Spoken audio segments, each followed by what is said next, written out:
العام الشهيرة اللي في مصر هذه ما تدينك طبعا أنت اللي مسميها النفير العام ولا هي لم تكن كذلك. ما دعوت النفير العام.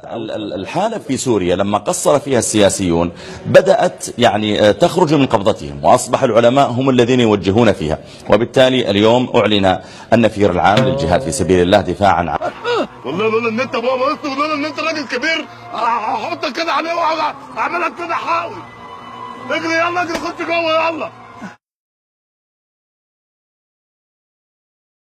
أنت كنت تبشر بالخلافة وتتحدث دائما عن الخلافة وكانت لا لم أكن أفعل ذلك. أنا سامع حديث خط تعود الخلافة على منهاج النبوة فيحملون الضلوع.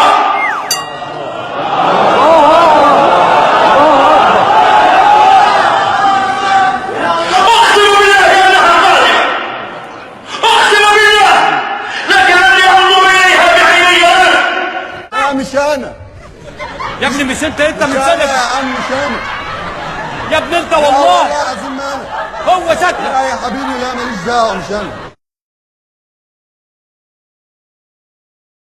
رئيس الجمهورية استقبلك؟ لا رئيس الجمهورية عفوا رئيس الحكومة استقبلني.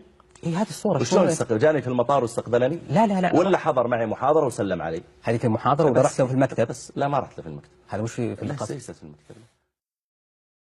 استقبل الدكتور هشام قنديل رئيس مجلس الوزراء الدكتور محمد العريفي الداعية السعودية والأستاذ المساعد بجامعة الملك سعود لشكره على الروح الطيبة التي بدرت منه تجاه مصر والخطبة التي ألقاها أمس في مسجد عمرو بن العاص.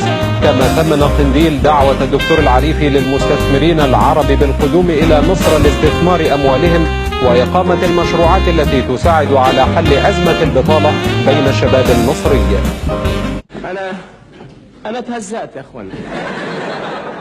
أنا خلاص ولا كلمة. أيوة ما خلاص مش هنتكلم ولا هنعمل حاجة.